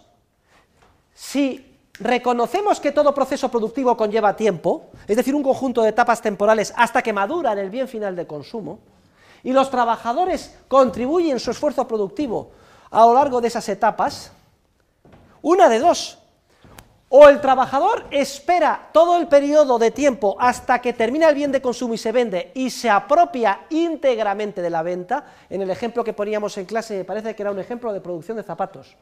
Esperábamos el año y al final vendía el par de zapatos por 100 euros. Pues el trabajador es muy libre de convertirse en cooperativista o en trabajador autónomo, esperar todo el periodo de tiempo y cuando termina el proceso de producción vende los zapatos y se queda íntegramente con los 100 euros. O si quiere que se le pague ahora el resultado de su esfuerzo, su trabajo durante un mes, su contribución al proceso productivo, que solo estará terminado dentro de un año, habrá que pagarle su valor descontado de su productividad marginal, su aportación al proceso productivo, pero descontado por el tipo de interés. No le pueden pagar los 100 euros hoy, de algo que solo estará terminado mañana, porque saben ustedes que 100 euros hoy, dentro de un año, son 110, si el tipo de interés es el 10%. Si, como piensan los teóricos de la explotación, hay que pagar al trabajador hoy el valor íntegro de un proceso productivo que solo estará terminado en un lejano mañana, están exigiendo que se le paguen 110 y no 100, sensiblemente más de lo que aportan al proceso productivo. Y la prueba es clara: si el trabajador quiere, que se convierta en un cooperativista, que espere todo el proceso de producción y cuando madure y venda el producto, los zapatos, que cobre los 100 dentro de un año, pero lo que no puede pretender es que hoy, un año antes, se le paguen 100. Porque 100 dentro de un año, hoy valen 90, descontado por el tipo de interés. Luego, esa diferencia no es una explotación que se la apropie o se le robe al trabajador. Repito, que espere el proceso como trabajador autónomo o cooperativista y se haga con el resultado final cuando el mismo termine. Pero si se exige que se le pague por adelantado hoy, será el valor descontado por el tipo de interés. El tipo de interés no es una expropiación, como dicen los teóricos de la explotación, que se quita al trabajador, porque él es muy libre de ser cooperativista y esperar hasta el final, sino que es simplemente la tasa social de preferencia temporal, que recoge, como saben ustedes, la categoría que tenemos todos inserta en nuestra mente de que igualdad de circunstancias valoramos más los bienes presentes que los bienes futuros, y que por tanto solo estamos dispuestos a renunciar al presente y si es que esperamos recibir en el futuro algo más. O dicho de otra forma, y esta es la crítica demoledora y definitiva en contra de los teóricos de la explotación, que desconocen completamente que los procesos productivos conllevan tiempo y la categoría lógica de la preferencia temporal, es decir, que igualdad de circunstancias, los bienes presentes valoran más que los bienes futuros. Desconocen que el interés, lejos de ser una explotación odiosa a la que se somete al trabajador, no es sino la tasa social de preferencia temporal, y que a nadie se explota cuando es muy libre de esperar el proceso productivo y hacerse con el resultado íntegro una vez que el proceso termine. Pero la inmensa mayoría de nosotros no queremos esperar ese periodo de tiempo, no queremos asumir todas las incertidumbres y riesgos del proceso productivo, queremos que no se nos pague a fin de mes, aquí y ahora, nuestro salario, que sabemos, cuando lo estudiamos en clase, que viene determinado por el valor descontado de la productividad marginal. Es decir, el valor de lo que aportamos al proceso productivo, pero descontado por el tipo de interés. Tercera crítica contra la teoría de la explotación. Recuerden que el valor de un bien es algo subjetivo, que nada tiene que ver con el trabajo, y es casi vergonzoso que tengamos que repetir esto. Ustedes pueden meter en un cachivache todas las horas de trabajo que quieran, que si no tiene demanda, porque nadie lo valora subjetivamente, su valor de mercado será 0. Que el valor no es algo que está incorporado a las cosas, es una proyección de la mente humana sobre las cosas. Yo pienso que esto me servirá para alcanzar un fin que valoro mucho y entonces le doy valor.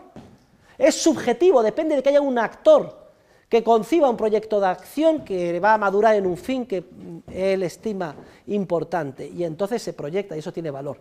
Yo paso por encima, yo qué sé, de una hacha oxidada, le doy un empujón en un bosque con el pie, no le doy ningún valor, y no lo tiene, porque mi mente no proyecta nada sobre ello. Pero viene otro señor que está pensando a lo mejor en hacer un museo y dice, anda, qué suerte tengo, he encontrado un hacha prehistórica, y lo coge y tiene mucho valor. Proyección de la mente sobre las cosas. Y la prueba es clara.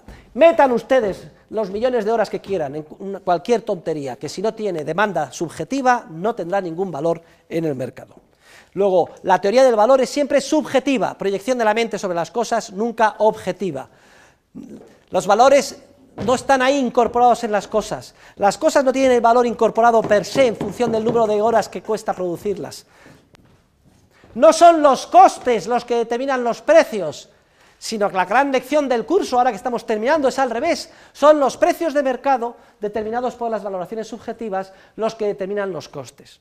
Los empresarios están dispuestos a incurrir en el desembolso del precio que cuestan los factores de producción, es decir, en costes, porque piensan que cuando madure el proceso de producción, el bien de consumo en cuestión lo podrán vender a un precio que les permita recuperar los costes incurridos y además dejarles un margen de beneficio empresarial.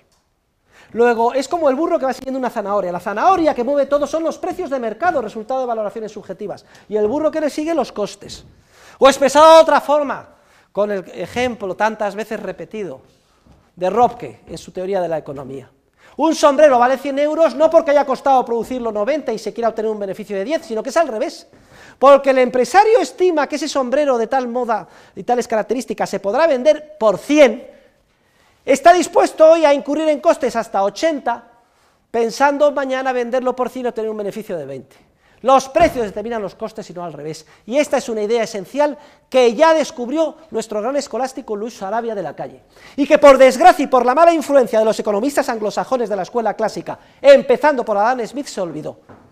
Adam Smith hace tabla rasa de la teoría de la función empresarial, del proceso dinámico de mercado, de tratar de explicar los precios reales que se dan en el mercado cada día, y se centra en su programa de investigación en tratar de explicar un fantasmagórico precio de equilibrio a largo plazo, y en el largo plazo y en el equilibrio y con ajuste perfecto, precios y costes matemáticamente coinciden, y de allí a dar el paso de que son los costes los que determinan los precios, máxime en un entorno de obsesión calvinista por el trabajo, hay solo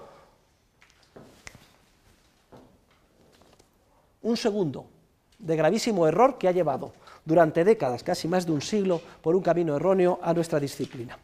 Pero que sería relativamente irrelevante si solo tuviera esta influencia, es que además ha servido de justificación a la teoría de la explotación por las que muchos han muerto en guerras, han sido víctimas de genocidios o de revoluciones, por uno y por otro bando. Y en cuarto lugar, la cuarta crítica a la teoría de la explotación, la versión de Rodbertus, es que está llena de contradicciones y cae en el razonamiento circular. Porque si el valor de los bienes viene determinado por el trabajo, ¿qué es lo que determina el valor del trabajo incorporado? Y contestan, el de los bienes necesarios para que se reproduzcan los trabajadores. Es decir, el valor de lo que yo me como, me visto. Ah, y eso del valor de que usted come y viste, ¿qué lo determina? El valor de trabajo de producirlo. Entonces, ¿qué es antes, el huevo o la gallina? O nos retrotraemos hacia atrás, una especie de teorema regresivo, y llegamos hasta aquel primer momento en el que un trabajador desnudo cogió una cosa, pero ya tenía valor si no había ningún trabajo incorporado. No, es que proyectó sobre un fin. Es una teoría que no tiene ni pies ni cabeza, llena de contradicciones y que cae en el razonamiento circular. Aparte que Rodbertus razona de la siguiente forma, dice que la plusvalía depende del trabajo incorporado, pero nosotros sabemos que hay bienes que incorporan la misma cantidad de trabajo con una plusvalía o interés muy distinto. Por ejemplo, el vino joven y el vino añejo incorporan la misma cantidad de horas de trabajo y sin embargo uno vale mucho más que otro. ¿Por qué? No es capaz de explicarlo, no es capaz de dar ninguna explicación satisfactoria del por qué, como explica von Baberg. Bueno, pues hasta aquí la teoría de la explotación de Rodbertus. Vamos a ver qué aporta Carlos Marx, que estos son los siguientes epígrafes que también les caerán la semana que viene. A unos les va a caer la versión de Rodbertus, a otros les va a caer la versión de Carlos Marx.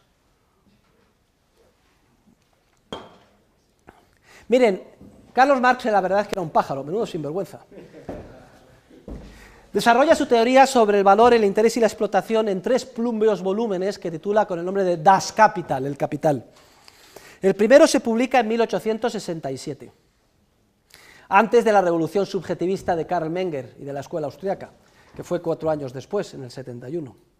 El segundo se publica en 1885, y el tercer volumen se publica con carácter póstumo, ya muerto Marx, en 1894. Ven, casi un periodo de 30 años. La teoría de la explotación en su versión marxista está recogida en los volúmenes primero y tercero. La verdad es que se da cuenta Marx de que carece de teoría y está llena de contradicciones, y él promete dar respuesta a las mismas en el tercer volumen, y hay una gran expectación de que va a escribir en el tercer volumen, sobre todo cuando muere. Y ahora vamos a ver la enorme decepción, una vez que van sus seguidores a leer el tercer volumen, a ver si está solucionado las insuficiencias que se habían puesto de manifiesto en el primer volumen. Pero antes de llegar a esto, me gustaría señalar cuáles son las innovaciones de Marx respecto de Rodbertus. Vamos a señalar concretamente 6. Venga, innovaciones de Marx respecto de Rodbertus, porque la teoría de Marx es la de Rodbertus con estos 6 detalles. Primero,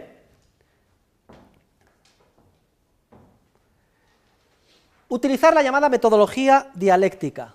Esto está tomado de Hegel, que se inventa una forma de razonar que vale para todo. Tesis, antítesis, síntesis. es una explicación dialéctica que se aplica para explicar la evolución de la historia, por ejemplo, o incluso para explicar la concatenación de los silogismos desde el punto de vista filosófico. Luego, metodología dialéctica es una de las peculiaridades de Marx, que lo toma de Hegel. Segundo, Marx, que era muy listo, no tenía un pelo de tonto, quiere inmunizarse a las críticas y entonces dice que lo que él trata de descubrir es el valor no de los bienes económicos, sino el valor de las commodities en inglés, es decir, de las mercancías.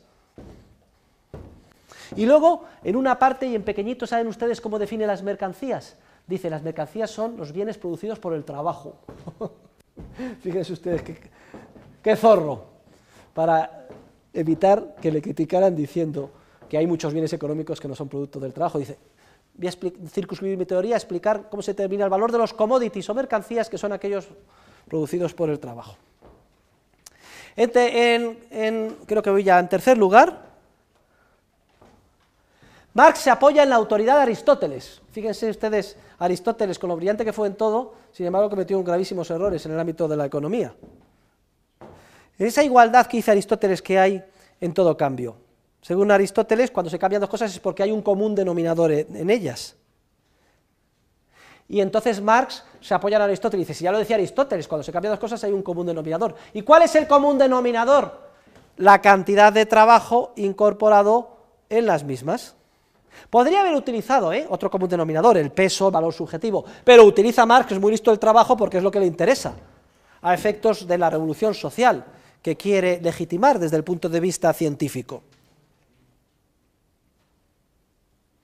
En cuarto lugar, cuarta aportación peculiar de Marx, es indicar que la plusvalía se obtiene, es decir, la cantidad que se explota al trabajador se obtiene haciéndole trabajar más horas sin remuneración. Esto es importante, porque esta peculiaridad de Marx, de que se le explota, usted trabaje 3 o 4 horas y no le pagamos nada, explica en gran parte y alienta todo el movimiento sindical moderno hacia la reducción del número de horas de trabajo, porque hay la intuición de los sindicalistas y los trabajadores de que así se les explota menos si se les hace trabajar menos horas. Tiene su origen en esta peculiaridad de Marx. En quinto lugar, otra peculiaridad de Marx, la teoría del polilogismo. Marx quiere establecer un cinturón protector contra la crítica ajena y se le ocurre la teoría del polilogismo. Todo el que me critique es que es burgués y por tanto no está imbuido de la lógica proletaria. Con lo cual ya estoy inmunizado ante cualquier crítica científica. Lo que está diciendo ahora el profesor Huerta esto en clase no vale para nada, porque él es burgués y no está imbuido de la lógica proletaria. En sexto lugar, Marx también, que era muy listo, dice, no hay que pensar cómo funcionaría el socialismo. Si la lógica hegeliana nos demuestra que la propia evolución de los acontecimientos inexorablemente acabará con el capitalismo y el socialismo llegará y caerá como una manzana madura, ¿para qué pensar cómo va a funcionar el socialismo? Cualquier persona que intente pensar cómo funcionará el socialismo el día de mañana es anticientífica, porque no hay salida al triunfo del ideal revolucionario socialista. Y en séptimo lugar, especifica que ese triunfo se producirá a través de un proceso de continua concentración capitalista. Las empresas se concentrarán en monopolios o trusts cada vez más grandes, de manera que cada vez habrá más pocos multimillonarios y una masa de millones creciente de proletarios, hasta que las fuerzas de la historia y de la sociedad llevarán a la revolución inexorable y al triunfo de la dictadura del proletariado y del nirvana socialista. Toma del frasco, Carrasco. Bueno, esas son las peculiaridades de Marx, brevemente reseñadas. Vamos a ver ahora la crítica a la posición de Marx, la crítica a la teoría de la explotación de Marx. Bueno, en primer lugar, cuando les pregunte la crítica a la teoría de la explotación de Marx, lo primero que tienen que decir es que son aplicables a Marx las 4 críticas ya vistas a Rodbertus, a la teoría de la explotación en versión de Rodbertus, y que no vamos a repetir porque las que acabamos de reseñar.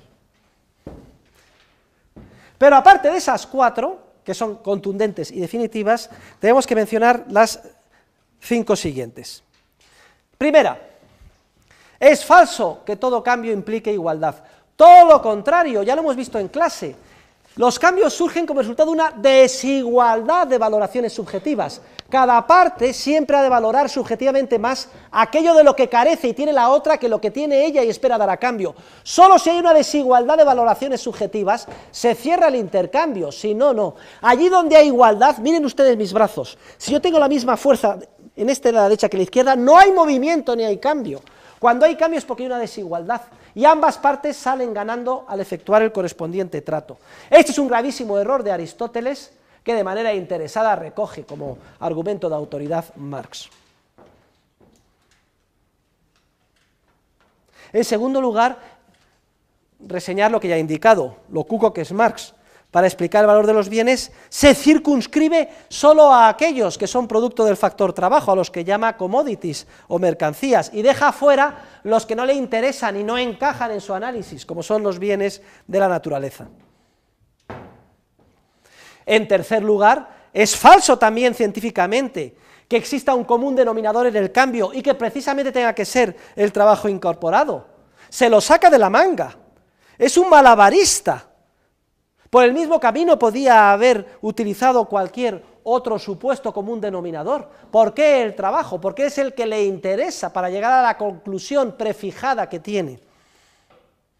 Podía haber utilizado como común denominador, dice von Baber, la rareza, la escasez, el peso.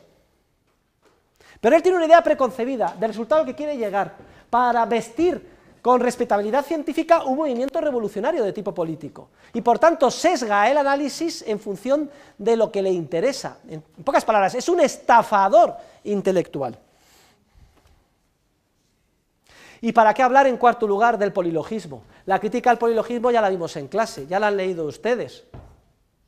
La estructura lógica de la mente humana es la misma, con independencia de cuál sea la raza, color de la piel, credo, estatura o religión de la persona en cuestión, y es la misma porque no cabe concebir una estructura distinta, la categoría del sí, la categoría del no. ¿Por qué además Carlos Marx, burgués, hijo de una familia burguesa, especialista en dejar embarazada a las chicas del servicio, de alguna forma misteriosa estaba imbuido de cultura proletaria? ¿Y para qué hablar de su gran protector y número uno marxista, Federico Engels? ¿Saben ustedes cuál era la profesión de Engels? Propietario de industrias textiles, la quinta esencia del explotador en la revolución industrial. ¿Por qué Engels estaba imbuido de conciencia proletaria? La teoría del polilogismo es simplemente una burda falsedad realizada con el intento de inmunizarse a la crítica científica. Y además no lleva nada, salvo al tiro en la nuca. Porque como no se puede argumentar, tú eres burgués, yo soy proletario, pues nada más, lo que hay que hacer es arrasar. Y entonces está todo justificado, está justificado pagar un tiro en la nuca a 20.000 soldados y oficiales y burgueses polacos en Katyn. No nos tiene que temblar el pulso, ni ninguna consideración moral, porque son de otra raza, de otra clase social, de otro credo. El máximo de la inmoralidad, elevado a la vestimenta de la respetabilidad científica. Y el círculo se cierra con las críticas de von Mises. ¿Qué es eso de que no se puede científicamente pensar cómo funcionará el socialismo? No sea usted un estafador intelectual, Marx, es que el socialismo no puede funcionar, porque es imposible organizar desde arriba la sociedad en base a mandatos coactivos, porque el órgano de planificación no puede hacerse con la información que necesita para dar un contenido coordinador a sus mandatos.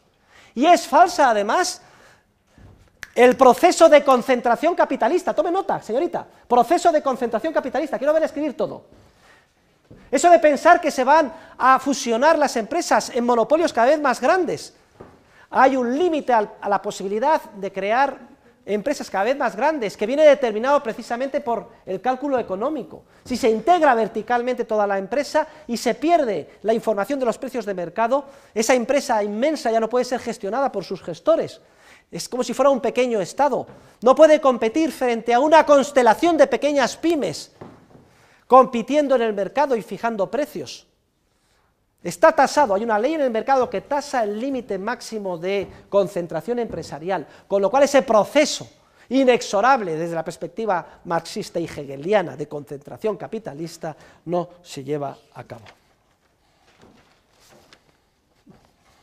Bien, estas críticas, más o menos elaboradas, se efectuaron al primer volumen de Marx y entonces quedaron denodados todos los discípulos. Marx prometió que en el tercer volumen iba a dar contestación y el muy cuco se murió sin dar la cara, pero dejó escrito el tercer volumen que publicó Engels, y todos fueron raudos a leerlo, a ver la contestación prometida en qué consistía. ¿Y saben ustedes en qué consistió la respuesta? Grandísima decepción. Marx reconoce ya que los bienes los intercambian en función del trabajo incorporado en el mercado, lo cual es obvio. Pero no reconoce que hay una contradicción y que su teoría se desmorone, sino dice que las desviaciones que se observan en la realidad se compensan unas con otras, y se queda tan pancho. Fíjense ustedes cómo lo explica von Bader, la verdad es que es espectacular. Dice, anda, se cambia una onza de oro por 40.000 onzas de hierro. Obviamente no sigue la proporción del trabajo incorporado, hay una diferencia de 39.999 onzas, que se pagan de más en forma de hierro, pero como en otro lugar del mercado se ve que se cambian 40.000 onzas de hierro por una onza de oro, se dan en ese caso 39.999 de diferencia negativa. Por tanto, una se compensa con la otra. Lo que está diciendo Marx es, reconozco que toda la teoría es una cosa burda, y que no sé, en el mercado no se intercambia como yo digo, que no es el coste del trabajo el que determina el valor de las cosas. Pero las diferencias de más se compensan con las diferencias de menos. Y es idéntico al ejemplo que acabamos de poner, como si dijéramos, se cambia en base al peso. Oiga, qué barbaridad es eso de que se cambia en base al peso en el mercado. Será una onza de oro por 50.000 de hierro. No, es que la diferencia a favor se compensa con la diferencia en contra en otro intercambio. En pocas palabras, con este argumento yo puedo llegar a justificar lo que me dé la gana como base del valor. El peso, el trabajo, etcétera. Simplemente cualquier justificación, por absurda que sea, según Marx quedaría legitimada porque las diferencias en un sentido se compensarían con las diferencias en otro sentido en términos agregados. ¿Cuál es la conclusión de la teoría marxista? Y en general de la teoría de la explotación. La conclusión es que es una teoría científicamente falsa, radicalmente falsa. Pero lo más grave es que llegamos a descubrir que hay una absoluta falta de honestidad científica por parte de sus cultivadores y especialmente por parte de los marxistas. Ellos tienen, como decía antes, una idea preconcebida. Ya saben a dónde quieren llegar, ¿para qué? Para fomentar una revolución social, aunque saben que es falsa esa ciencia. Podemos decir que el marxismo, sin duda alguna, es la más grande estafa intelectual en la historia del pensamiento humano. Realmente una estafa intelectual. Y no es una cuestión baladí, no estamos hablando de que te estafen dinero, caballero. Estamos hablando de millones de personas que han muerto injustamente, de tiros en la nuca, de campos de concentración y de genocidios. Todos ellos tienen una base intelectual, y es misión de la universidad desenmascarar estos errores, y responsabilidad de ustedes, no pueden inhibirse ninguno, si no tendrán que responder el día de mañana por ello.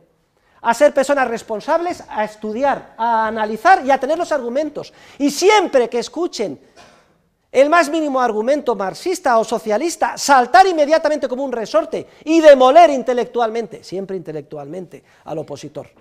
Esa es su misión y su responsabilidad. Yo se lo doy a ustedes, me dejo la piel en las clases, les paso a ustedes el testigo, pero ahora es responsabilidad de ustedes, de que lo enriquezcan, lo estudien, lo continúen, y generación tras generación, porque si no, la civilización puede desaparecer, resultado de estas estafas intelectuales. Es aquí en las universidades y en los centros de pensamiento donde se fraguan o bien los mayores genocidios o donde se impulsan los mayores crecimientos de la civilización. Siempre resultado de las ideas, y las ideas se estudian, se cultivan, se hacen avanzar en la universidad.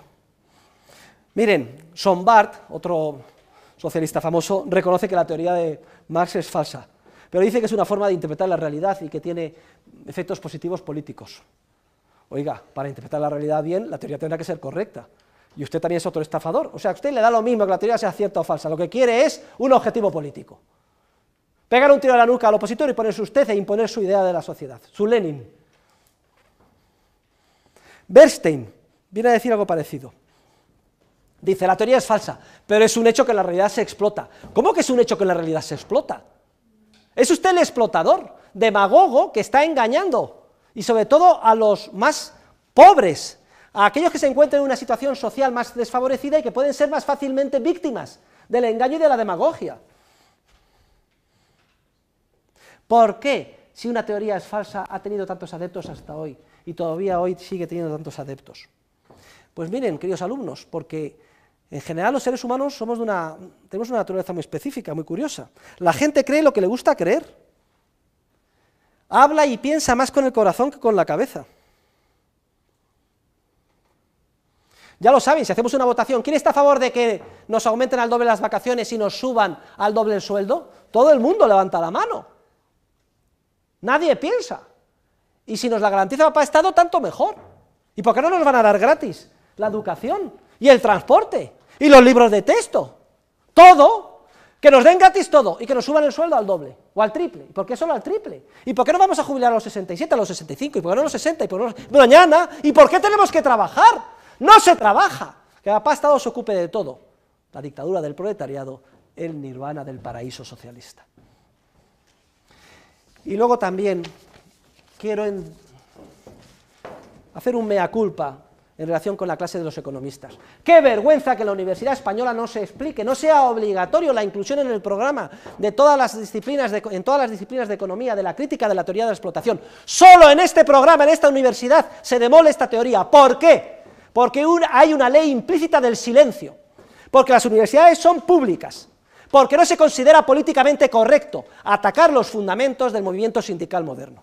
Sin embargo, es misión de la universidad la transparencia y el desenmascarar a los estafadores intelectuales.